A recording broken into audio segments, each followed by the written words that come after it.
Agora eu quero dizer algo, irmãos, até que está relacionado a isso.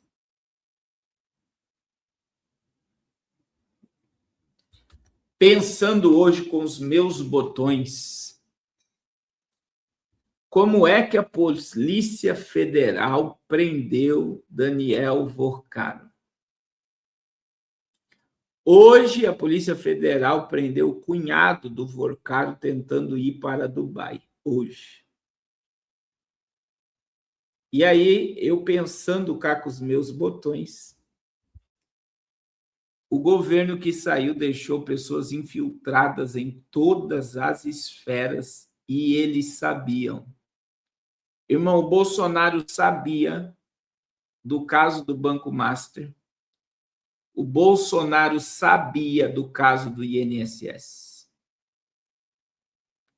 Não, pastor, ele sabia. Lembra de uma entrevista que ele deu sobre Alexandre de Moraes? Porque foi questionado os gastos da Michele Bolsonaro e ele deu uma entrevista. Eu não tenho esposa advogada.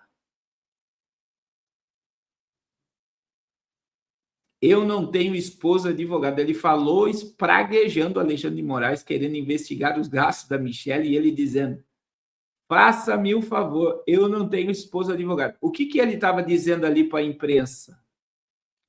Eu sei da movimentação do gabinete da esposa do ministro Alexandre de Moraes. E o caso do INSS já estava no governo Bolsonaro, é que implodiu agora. E aí eu pensando cá com os meus botões, existe armas, irmãos, gigantescas que está sendo usado contra o governo agora de dentro para fora. São coisas inevitáveis. E eu vou dizer assim, a fala do Fernando Haddad deu uma entrevista. É bom isso daqui que eu vou colocar, por quê, irmãos? Porque é o próprio governo admitindo,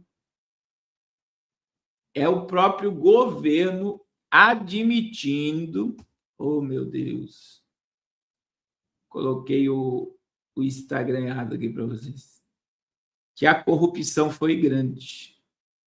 Deixa eu colocar aqui para vocês. Então, veja, olha aqui a fala do Haddad. Olha a fala do Fernando Haddad. Isso aqui está lá no meu Instagram. Eu tenho falado com o presidente do Banco Central quase diariamente, né, dando todo o respaldo institucional da Fazenda para o Banco Central. Falei com o presidente do TCU algumas vezes ao telefone durante a semana passada.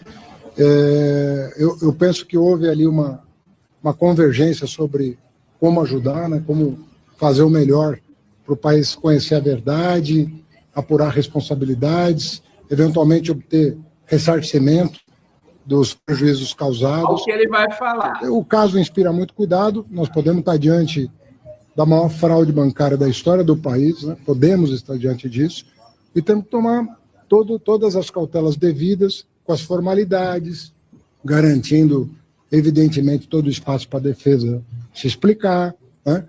Mas, ao mesmo tempo, sendo bastante firmes em relação àquilo que tem que ser defendido, que é o interesse público, né? Eu tenho falado com o presidente do Banco Central quase diariamente, né, dando todo o respaldo institucional da Fazenda para o Banco Central. Falei com o presidente do TCU algumas vezes ao telefone durante a semana passada. Eu penso que houve ali uma convergência sobre como ajudar, né, como fazer o melhor para o país conhecer a verdade, apurar responsabilidades, eventualmente obter ressarcimento dos prejuízos causados. O caso inspira muito cuidado, nós podemos estar diante da fraude bancária da história do país, né? Podemos estar diante disso, e temos que tomar todas as cautelas devidas, com as formalidades, garantindo, evidentemente, todo o espaço para a defesa se explicar, né? Mas, ao mesmo tempo, sendo bastante firmes em relação àquilo que tem que ser defendido, que é o interesse.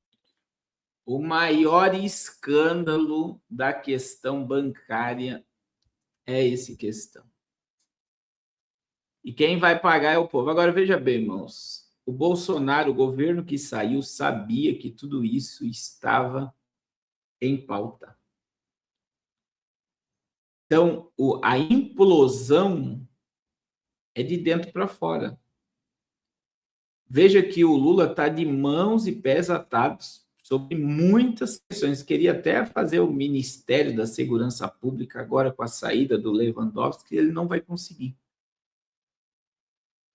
Então, agora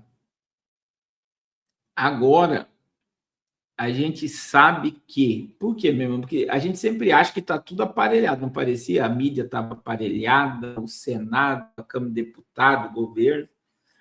Só que eles ter prendido o Daniel Vorcaro significa que existe um grupo que estava indo longe demais e eles puxaram a rédea e com muita força. E aí você vê claramente, né, o posicionamento do governo em várias questões, por exemplo, regulamentação das redes sociais, você não vê mais tocar, é algo que está apavorando o Lula, que ele sabe que sem conseguir se infiltrar, bloquear, derrubar perfil nas eleições, eles vão perder na internet. A esquerda não tem voz na internet. E aí, existe outra coisa que está relacionado a isso, irmãos.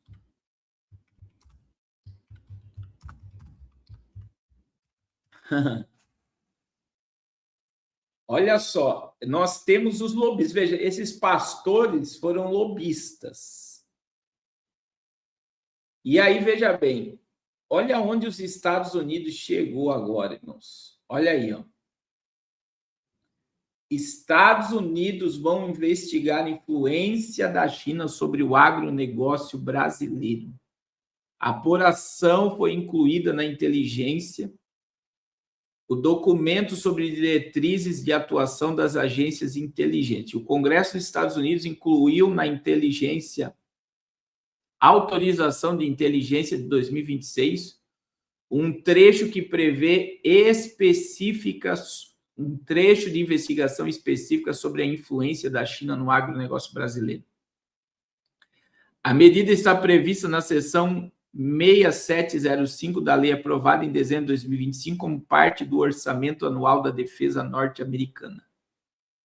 A lei da autorização da inteligência, o ano fiscal 2026, é uma das principais peças legislativas anuais do Congresso dos Estados Unidos e autoriza os orçamentos e define diretrizes para a atuação das agências de inteligência norte-americana no ano fiscal que começa em 1º de outubro de 2025.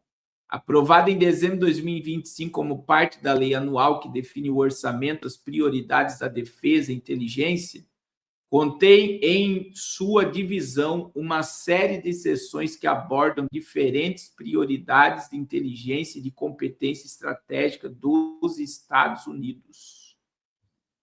Então, os Estados Unidos vai usar parte do orçamento da inteligência americana para fiscalizar a influência da China no agronegócio. Quem foi que convidou a América a fazer isso? Não foi o Eduardo Bolsonaro, não. Foi os lobistas do agronegócio que estão perdendo espaço para a China. Irmãos, o projeto do PT, presta atenção, isso não foi aprovado ainda. Eles estão fazendo demarcação de terra, eles estão barateando o produto para o agronegócio quebrar, e os bancos estatais não estão emprestando dinheiro para o agro. Por que eles estão emprestando dinheiro para o agro? Porque não estão emprestando para que o banco privado empreste e quebre os agricultores. É o caso do Rio Grande do Sul, que nós temos mais de 20 agricultores que se suicidaram por não ter dinheiro para pagar a conta. E quem vai tomar as propriedades é o banco, porque para o banco emprestar, a garantia é o patrimônio do agricultor. E aí, qual é o projeto futuro de tudo isso? Era permitir que a China comprasse terras no Brasil, e não só comprar, trazer chineses para trabalhar no plantio, na colheita e enviar o alimento para a China. É a mesma coisa, aí essa questão do petróleo da Venezuela, os Estados Unidos que é o petróleo. Quem estava tomando o petróleo da Venezuela era a China e a Rússia. Então, qual era a ideia futura da China? Estabelecer uma lei no Congresso, no Senado e no governo federal que desse autorização para o governo chinês comprar terra no Brasil e trazer os agricultores chineses para plantar e colher e levar embora comida plantada em solo brasileiro. Então, veja que essa investigação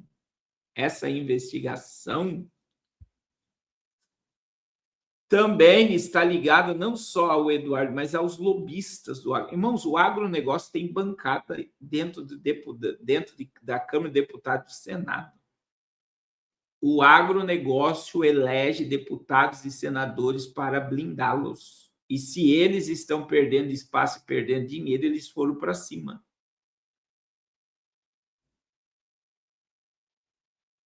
Vocês estão entendendo o que eu estou falando?